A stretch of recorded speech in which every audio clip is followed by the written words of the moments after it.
It's time to get you set for week 6 of the Big 12 football season. What's up? I'm Pete Mundo. We're Heartland College Sports. We cover the Big 12. Thank you for being here as we get set for another great week of conference play. If you have not yet done it, subscribe to the show. We appreciate you doing that on YouTube and on the podcast. And thank you, as always, to our radio affiliates for joining us as a part of this show and this program. So, we've got a bunch of great games, one non-conference game this week that carries a lot of weight.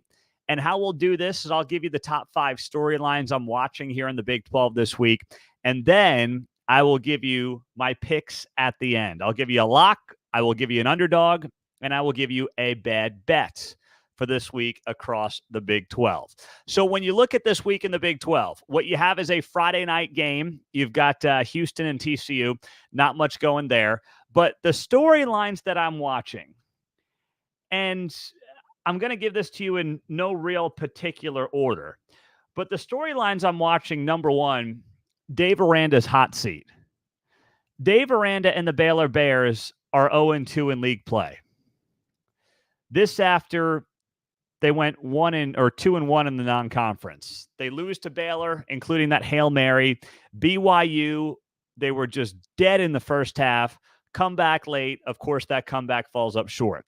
Now they go to Iowa State, an Iowa State team that a lot of people think can make a college football playoff run and win the Big 12.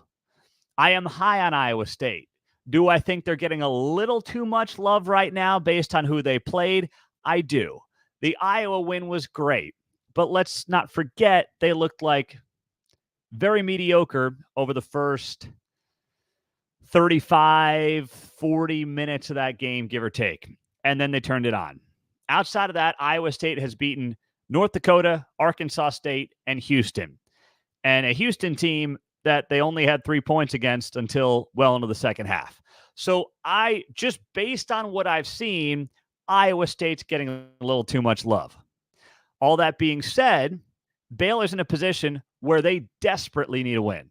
Dave Aranda's in a spot where if he gets blown out in this game in Ames, I don't know if he's making it to week 7. I mean, I have no idea if he's going to make it to that point because the seat is really starting to warm up. And you can look at these losses one of two ways. Hey, they were in the game at the end. The other one is Colorado, you gave up a Hail Mary. I still don't understand why you were rushing 5 guys on that Hail Mary to end regulation. And then BYU, home crowd, Big 12 opener, nobody showed up for the first quarter. That's an indictment on the coaching staff. So how this team comes out under Dave Aranda's leadership on the road in Big 12 play is going to be very interesting to me on Saturday night. So that is something you've got to watch if you are a Big 12 football fan. What else am I looking at this week? Well, I'm keeping a very close eye on this West Virginia-Oklahoma State game and who ends up losing this game. Because that's one that I'm sitting there and saying to myself, the loser is going to feel like their season is basically over. Now, maybe you say if you're West Virginia, hey, we're 1-1. Come on. If we lose this game in Big 12 play. Yeah, okay. But if you lose this game against Oklahoma State, who has not looked good, you've got Iowa State, Kansas State, and Arizona back-to-back-to-back coming up. What did we say before the season? The toughest thing for West Virginia is their schedule. Their schedule is absolutely loaded. And when you look at how this season has played out thus far, can you give me a lot of confidence that West Virginia, after losses to Penn State and Pitt, and then, beating Kansas, but how good is Kansas remains to be seen, you confident this team can split these next 4?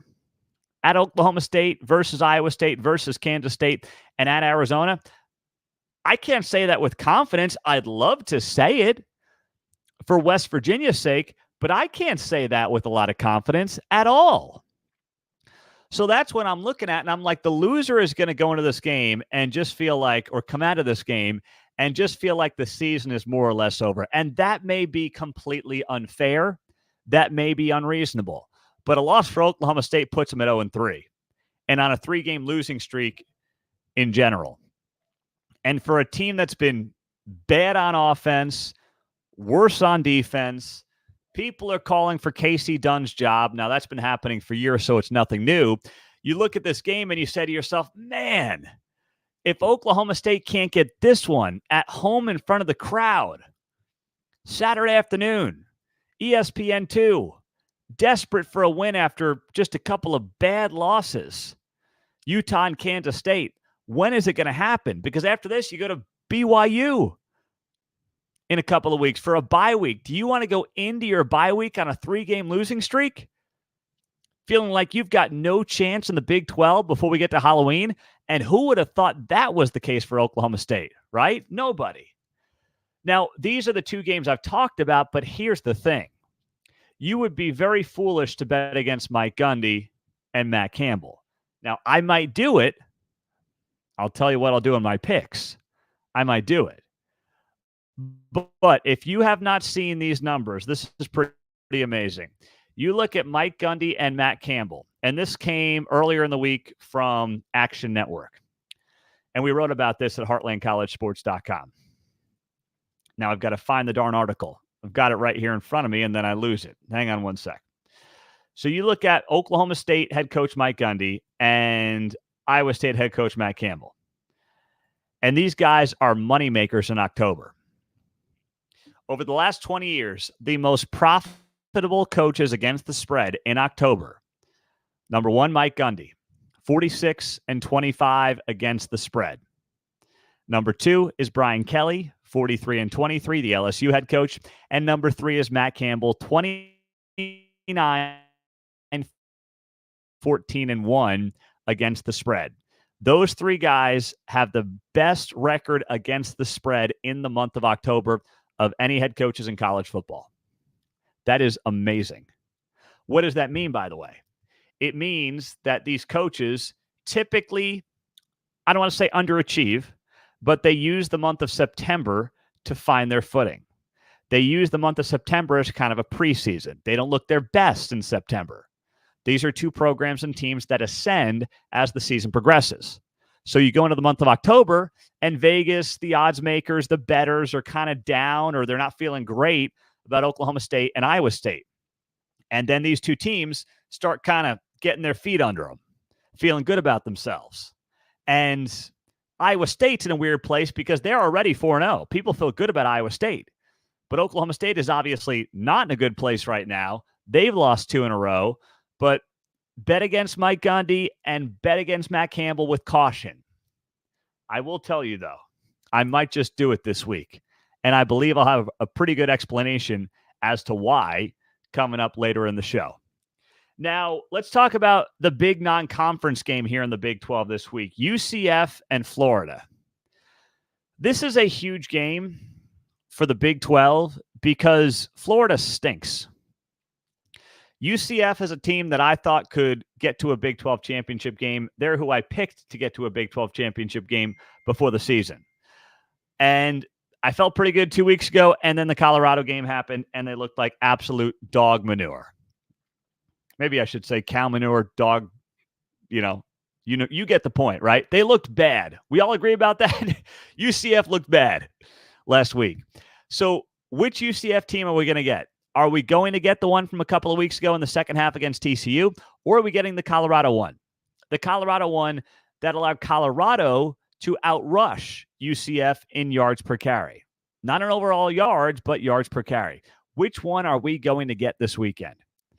And it's a tricky game because Billy Napier is also coaching for his job, it seems. And they're coming off a win against Mississippi State, who is not a good football team at all. They lost to Texas A&M a couple of weeks ago, but they're home. UCF's going in the swamp. And while the running game travels, and maybe you say UCF overlooked Colorado, I can't imagine they would have overlooked Deion Sanders, Shedeur Sanders, and Travis Hunter. But, man, that UCF team just looked like hot garbage last week. It's not the UCF team I had seen for most of the first half of the first month of the season. It was surprising how poorly that game went. But this is a game that if you're a fan of any team in the Big 12, you want UCF to win. Not only because beating an SEC team matters, but if one of your programs that you expect to finish in the top half of the Big 12 loses to a team that a lot of people believe will finish at the bottom of the SEC East, It's just a bad sign for the Big 12. At the very least, you need your contenders beating their bottom feeders. Now, maybe UCF's not a contender like they thought, or like we thought they would be, or at least I thought they would be. Conversation worth having if they lose this game, certainly. But right now, I still believe they're a contender. And I still believe they're a team that can be in the conversation in the Big 12 title race next month. Nobody thinks Florida is going to be anywhere close to an SEC title race come the end of the season. So that's where you have to look at that game and say, just for the Big 12's credibility, I know it's on the road and that makes it a little bit trickier, but for the Big 12's credibility, man, you have got to get this win if you're UCF. And they are 2-point favorites, which is sneaky. It's sneaky. I'm not sure I'm going to touch it, but I will include it in my picks. I will actually, no, this game will not be included in my picks. I had it in my picks, and right before I came on the air, I scratched it and I replaced it with something else. Now, two other big storylines to watch in the Big 12 this week. Let's get to them. Texas Tech and Arizona, two teams that are trying to stay undefeated in Big 12 play. Arizona getting a huge win at Utah last week. Is there a hangover there? Which Arizona team's going to show up? Is it the one against Kansas State? Or is it the one against Utah? Those are two completely different teams. A hangover game is entirely possible. But Texas Tech is coming in there, and Texas Tech is saying to itself, hey, why not us? We're 2-0 in Big 12 play. That Abilene Christian game is, a month ago now. We've won 3 in a row. We've looked pretty good doing it for the most part against North Texas, Arizona State, and Cincinnati. This is Texas Tech's first road game in the Big 12. It's a late game, by the way. I don't like the lateness of this game. It's a 10 p.m. Central Time start. I kid you not. I thought it was a typo. I thought I was reading Eastern Time. Texas Tech and Arizona are playing at 11 p.m. Eastern, 10 p.m. Central. I could argue that is dangerous for Texas Tech players whose body clocks are going to be at 10 o'clock when that game kicks off. Those guys potentially are going to be playing football when their body clock thinks it's 2 a.m. If you get one of those crazy high-scoring games, it can be a 4-hour game. They're literally going to be potentially walking off the field when their body thinks it's 2 in the freaking morning. That is insane. And frankly, it's unhealthy and it's arguably dangerous. I know you've got to work around television, but why does ESPN want a game starting at 11 o'clock Eastern anyway? Like, I get it. Big 12 after dark, formerly Pac-12 after dark. I get it. I really do.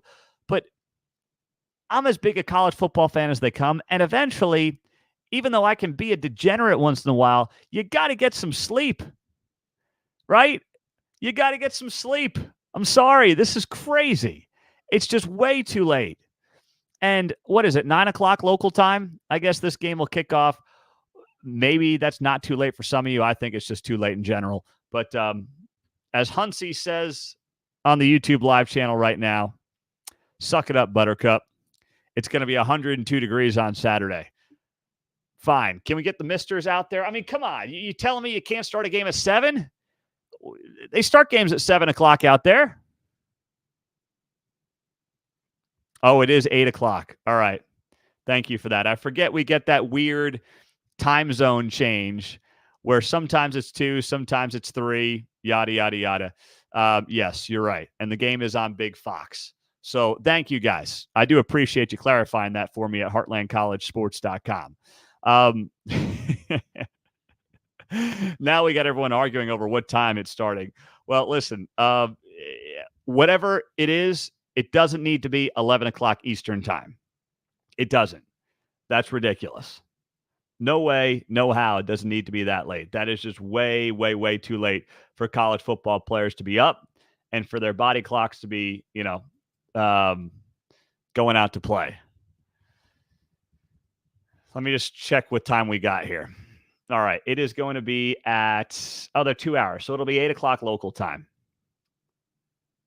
8 o'clock local time. That's what we got. All right. 11 o'clock Eastern, 8 o'clock local on Saturday night. Next up, Kansas and Arizona State.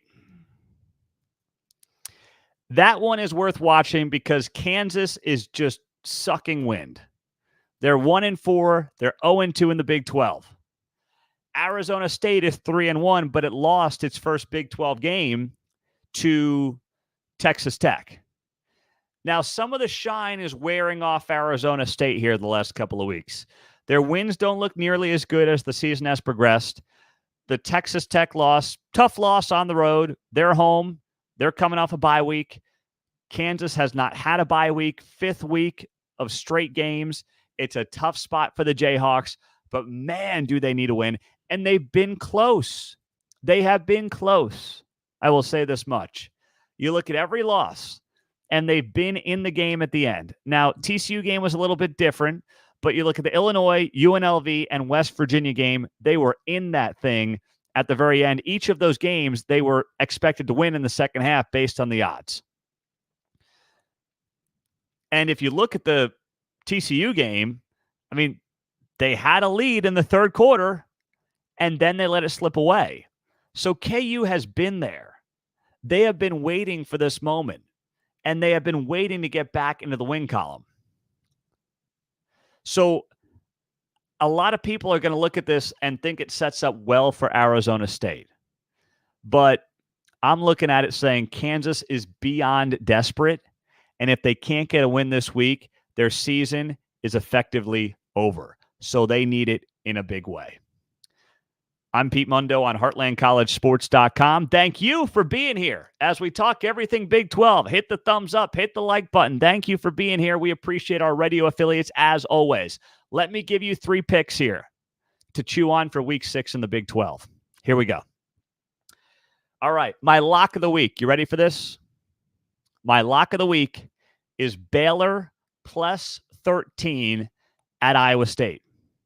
I know that Matt Campbell covers the spread in the month of October. He's one of the best over the last 20 years in the month of October against the spread. But this number's too big. Baylor, we know, has not been good, but man, they're playing good defense for the most part. Baylor's a team that is playing very solid defense so far this season on both ends. Passing-wise, they're in the top 5 in passing yards allowed per game. And in rushing yards, they're only giving up 3.3 yards per carry, which is 4th in the Big 12 right now. So the defense is where you want it to be. The defense can keep them in this game. Now, can they score? I get it. That remains to be seen. But this feels like a 23-16 kind of a game in favor of Iowa State. I am blown away by this spread. And like I said about Iowa State, I mean, they're good. They could be really good. But I'm just seeing way too much love for the Cyclones right now based on this schedule that really includes a great 20-minute stretch against Iowa. Houston, you look at the final score and 20-0, yeah, but it was 3-0 most of that game. They couldn't get anything going. And Houston's defense, it's not bad. We saw them keep Oklahoma in check. But still, the offense is not quite clicking still for the Cyclones. And Baylor's defense has been good. So I'm getting 13 points. I know it's on the road. But, man, I might get burnt by Baylor 3 weeks in a row. Some of you are pointing that out. It is entirely possible. I'm going back to the well, baby. I'm going back to the well. Fine. I'm a sucker. Call me whatever you want. You're right. I had Baylor plus 2 at Colorado. That one is going to burn me all season. I had the Bears against BYU last week, and I'm going back to the Bears. You know what? I'm just going to keep betting Baylor until Dave Aranda gets fired. How about that? Okay? When Aranda gets canned, I'm done with the Bears. Until then, I'm riding them. Shame on me, I suppose. But either way, it's just too big of a number for 2 teams that play really good defense. And for a coach that he knows his team came out slow last week, he can't afford for that to happen again. The team, from what I'm hearing and what I'm reading, is still very much bought in. So give me Baylor plus 13 in Ames this weekend. It's too big of a number. All right. Now let me go to my underdog of the week. We all ready? We're all on the same page here. We're rolling through these games. My underdog of the week,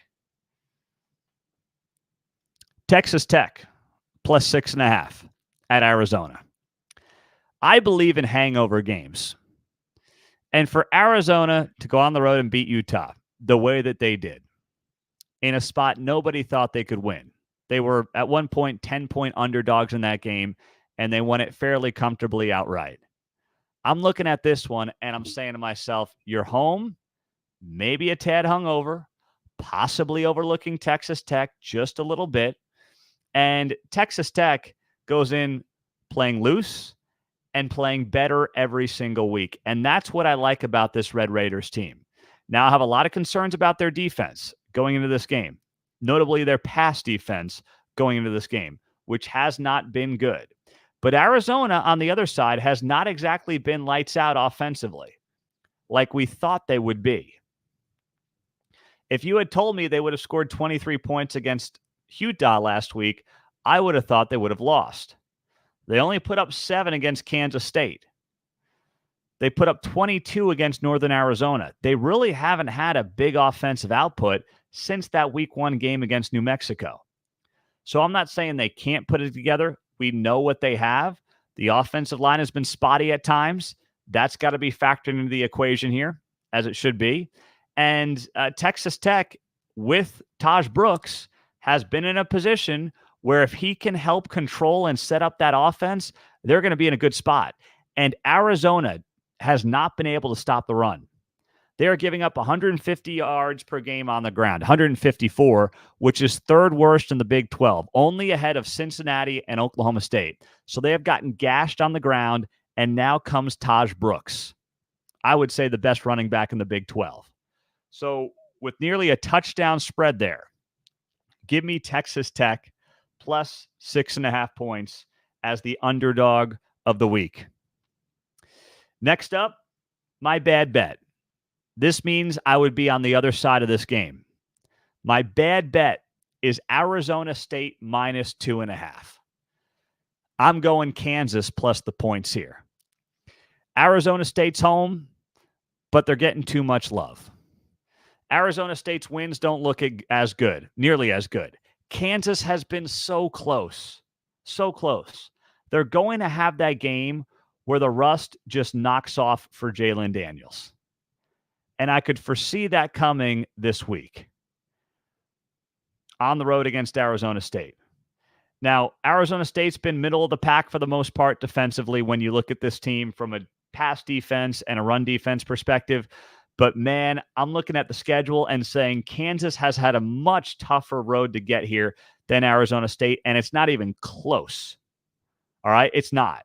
I mean, KU, you go to Illinois, UNLV, we know what they've been as a group of 5 program. You got 2 conference games in Morgantown versus TCU. Arizona State, Wyoming, Mississippi State, bad. Texas State, And then you go to Texas Tech and you lose. So in this game, in this case, with Kansas being desperate based on what their preseason expectations were, I'm going to take Kansas as the underdog here and feel pretty darn good about this pick overall. And we'll just have to see how it plays out. But that's what I've got this week. And I'm going to go with Baylor plus 13 as my lock. Texas Tech plus 6.5 as my underdog. And then my bad bet is Arizona State minus 2.5. So take KU plus 2.5. There you go. I'm Pete Mundo. We're Heartland College Sports. Thank you for being here, for joining us, as always, as a part of the show. Thank you to our radio affiliates. Hit that subscribe button if you're on YouTube. I know a lot of you haven't yet. Please do it. Hit the thumbs up on the video as well. It helps us tremendously. And we'll talk to you guys soon. Have a great day. Enjoy week 6. Go Big 12. We're back on Sunday on YouTube and the podcast with a reaction show to week 6. So make sure you're subscribed, and we'll talk to you then. Have a great day.